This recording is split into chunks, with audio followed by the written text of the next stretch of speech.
Rotary compressor जो है उसकी दो अक़साम हैं। एक स्टेशनरी ब्लेड रोटरी कंप्रेसर और एक सीलिंग ब्लेड रोटरी कंप्रेसर। जहाँ तक स्टेशनरी ब्लेड रोटरी कंप्रेसर का तल्लक है, इसका इस्तेमाल बहुत ज़्यादा है, और जहाँ सीलिंग ब्लेड रोटरी कंप्रेसर का तल्लक है वो तकरीबन ना होने के बराबर है। अब हमारी बहस इसके ऊपर ज़्यादा है, अगर कोई चीज़ किसी सिलेंडर के अंदर ख़ास गोलाई के अंदर हरकत करे, रोटेट करे, तो वो रोटरी हरकत की वजह से इसको हम रोटरी कंप्रेसर कहते हैं। इसके अंदर जो है एक जो है रोटर जो है ये वाला जो है ये इस तरीके से इसके साथ साथ जो है वो हरकत करता है, और इसके दरमियान में एसेंट्रिक शाफ्ट है। इस शाफ्ट की वजह से ये अपनी जगह तब्दील करता रहता है। इस शाफ्ट के बिल्कुल नीचे की तरफ इलेक्ट्रिकल रोटर है और स्टेटर है, और स्टेटर में दो वाइंडिंग आपको बताइए, स्टार्टिंग रनिंग वाइंडिंग। स्टेटर को जब सप्लाई वाइंडिंग को सप्लाई मिलती है, मैग्नेटिज्म पैदा होता है, रोटर घूमता है, साथ सेंट्रिक शाफ्ट घूमती है। सेंट्रिक शाफ्ट इसकी जगह जो है चेंज करती रहती है। अब ये जो है इसकी चीज़ों को देख लें कि ये इसका सेंट्रिक शाफ्ट है, ये इसका रोटर है, ये सिलेंडर है, ये कंडेंसर को जाने वाली गैस है, ये डिस्चार्ज पोर्ट है, ये वाली कितनी बड़ी डिस्चार्ज पोर्ट है, ये इसका डिस्चार्ज वाल लगा हुआ इधर, ये एक स्प्रिंग है, ये ब्लेड है जो आगे पीछे हरकत करता है। स्प्रिंग की वजह से जब रोटर दाएं तरफ जाता है, उस तरफ दूर जाता है, तो ये ब्लेड साथ ही आगे चले जाता है। रोटर क्योंकि गोलाई के अंदर होता है और ब्लेड उसके सटे पर लगा हुआ है। अब ब्लेड जो है वो रोटर के आगे पीछे होने से एक तरफ सक्शन साइड है, एक तरफ डिस्चार्ज साइड है। जो ब्लेड है वो अपार्ट करता है सक्शन और डिस्चार्ज को। ब्लेड एक खास झरी के अंदर बड़ी महारत के साथ फिट किया हुआ है, उसके पीछे स्प्रिंग होता है। जो छोटे कंप्रेसर है उसमें एक ही स्प्रिंग होता है, जो दरमियाने कंप्रेसर है उसमें दो स्प्रिंग होते हैं, जो उससे बड़े उसमें तीन स्प्रिंग होते हैं। तो इस तरीके से वो स्प्रिंग जो हैं बहुत आला किस्म के होते हैं। तो ये स्प्रिंग जो है इस ब्लेड को आगे तक दबा के रखता है। ये इसकी झरी है जिसके अंदर ब्लेड घूमता है। अब ये इसकी सक्शन पोर्ट है, इसके पीछे सक्शन लाइन है, जो कंप्रेसर से गैस आ रही है बुखारात हालत में यहाँ पहुँची है। अब जिस वक्त रोटर जो है सेंट्रिक शाफ्ट की वजह से आगे की तरफ हरकत करता है, तो ये गैस आगे की तरफ चलती है, और आगे जाता और जोर पड़ता है, और आगे जाता और जोर पड़ता है। जब ज़्यादा जोर पड़ेगा तो ये वाल्व खुल जाएगा। कौन सा वाल्व? डिस्चार्ज वाल्व, जिसे नो टर्मिनल वाल्व कहते हैं। तो इस तरीके से प्रेशर पड़ने सारी गैस इधर आ जाएगी। ये गैस जब इसको जाएगी कंडेंसर की तरफ चला जाएगी, कंडेंसर की तरफ जाएगी, इधर से गैस आएगी, ये घेर के गैस को इस तरह ले आएगा, यहाँ से प्रेशर पड़ेगा, वाल्व खुलेगा, इधर चला जाएगा। इस तरीके से अगर ये थोड़ा आगे जाता है तो थोड़ी गैस आगे जाती है, और आगे जाता और ज़्यादा गैस जाती है, और आगे जाता और ज़्यादा। इस तरीके से रोटर जो है ये रोटी हरकत करता है और गैस को घेर घेर के दूसरी तरफ ले जाता है।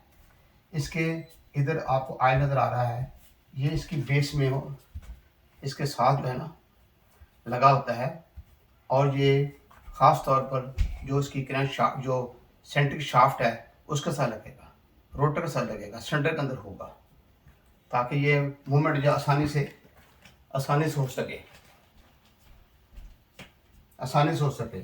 इस तरीके से ये इस तरीके से चलता है और गैस यहाँ पर आ जाती है, यानी कंप्रेसर के डोम के अंदर आ जाती है, वहाँ से गैस आगे निकलती है। अब ये सारी बातों को ज़हन में रखिएगा। अगली बात सुननी है आपने, वो ये है कि ये कंप्रेसर जो है इसकी जो मोटर है ये स्लो स्पीड है। 4 सेट रनिंग के होते हैं, 4 स्टार्टिंग के होते हैं, 1400 आरपीएम होते हैं, स्लो चलता है।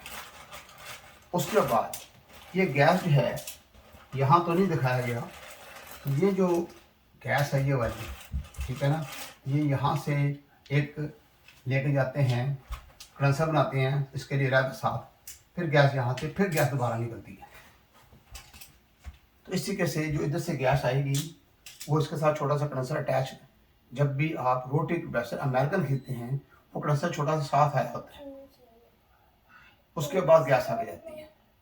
यानी एक तो स्पीड कम है, नंबर एक पिस्टन जैसे स्ट्रोक नहीं है, तीसरे नंबर पर इसका सक्शन वाल नहीं होता, सिर्फ डिस्चार्ज वाल है जिसको नो रिटर्न नंबर वाल कहते हैं। यहाँ से गैस बॉडी में आती है, बॉडी से कंडेंसर में जाती है, फिर बॉडी में आती है, फिर बाहर निकलती है, फिर आगे जाकर कंडेंसर में जाकर फिर आगे ड्रायर में जाती है, फिर कैपिटल में जाती है, फिर कैपिटल में जाकर फिर वापस आती है। इस तरीके से इसकी कूलिंग देर से शुरू होती है। आम फ्रिजों की कम से कम 5-6 मिनट के बाद यानी पता लगता है कि कूलिंग शुरू हुई है। इंसान धोखा खा जाता है। इसके जब भी आदमी कोई नया काम शुरू करता है, जाहिर बात उसके बारे में उसकी इंफॉर्मेशन इतनी नहीं होती। तो एक शख्स कहना कि मेरी फ्रिज ख़राब हो गई है, देखा वो फ्रिजिडेयर की फ्रिज थी, कंप्रेसर ठीक नहीं था। मैं कहा भाई इसका कंप्रेसर नहीं मिलना पाकिस्तान से, कहाँ से मिलेगा? मैं कहा भाई ये अमेरिका की बनी है, अमेरिका से मिलेगा, आप मुझे नंबर लिख के दे दें। मैं उसको नंबर लिख के दे दिया। एक हफ्ते के बाद कंप्रेसर मेरे आगे ला कर रख दिया उसने कि लो यहाँ कंप्रेसर है, उसको लो चलाएँ। जाहिर बात पे लगा के चलाया, उसको चलाया तो वो कूलिंग ना हो, बंद कर दिया, परेशान हो गए। मेरे जो उस्ताद मुहतरम से उन्हें मैंने बताया कि ये मामला है, तो मेरी क्लास भी है, तो स्टूडेंट जो मुझे सवाल करते हैं, मुझे ज़रा परेशानी हुई इस मामले में, कभी भी ऐसा नहीं हुआ।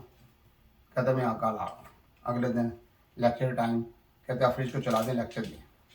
लेक्चर जब सारा समझाया तो बड़े खुश हुए, कहते सारी बात तो आप यहाँ बता रहे हैं, तो आप फ्रिज को खोल कर देखें जाकर, अंदर फ्रास्ट आई हुई है। तो भाई ये 4-5 मिनट से पहले तो फ्रास्ट आनी नहीं है।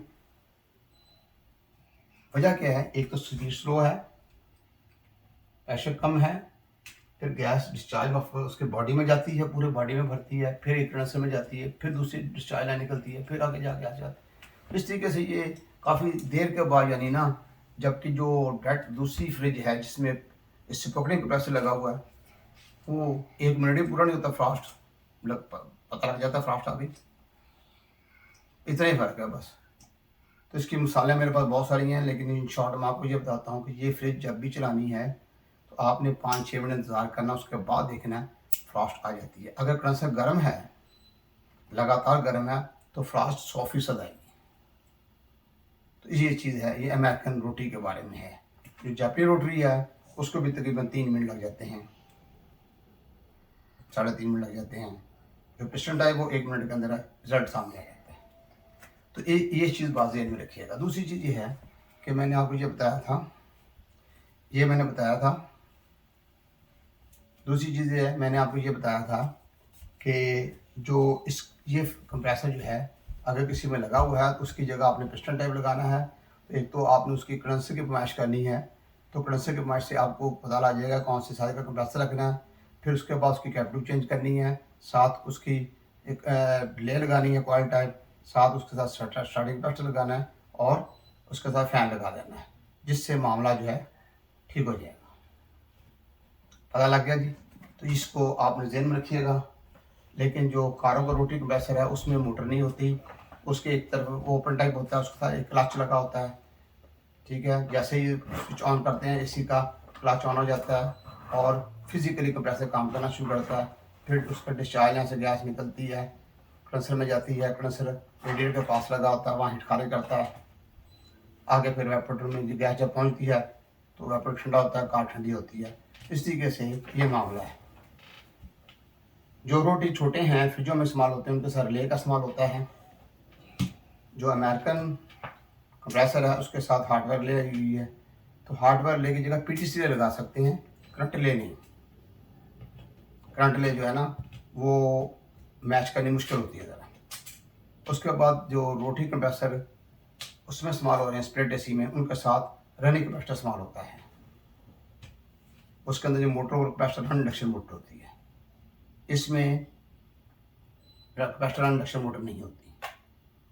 इस तरीके से यहाँ पर जो है पीटीसी लगाएंगे, और अगर अमेरिकन जापान की है उसके साथ फिर पीटीसी उसके साथ आती पीटीसी लग के आती है। तो इस तरीके से वो चलते हैं। तो इन बातों को ध्यान में रखिएगा। तो जब आम जो रेसिप्रोकेटिंग कंप्रेसर है सील, उनमें ऑयल चार्ज करना तो चार्जिंग लाइन के जरिए ऑयल चार्ज करेंगे। इसमें जो ऑयल चार्ज करना डिस्चार्ज लाइन से करेंगे, सक्शन की तरह से लगे, उल्टा साफ होगा। तो रोटी को उल्टा करेंगे, डिस्चार्ज लाइन से तेल बाहर आएगा, उसके सक्शन से नहीं आएगा। और तेल उतना ही चार्ज करना है जितना कि उसकी रिक्वायरमेंट है।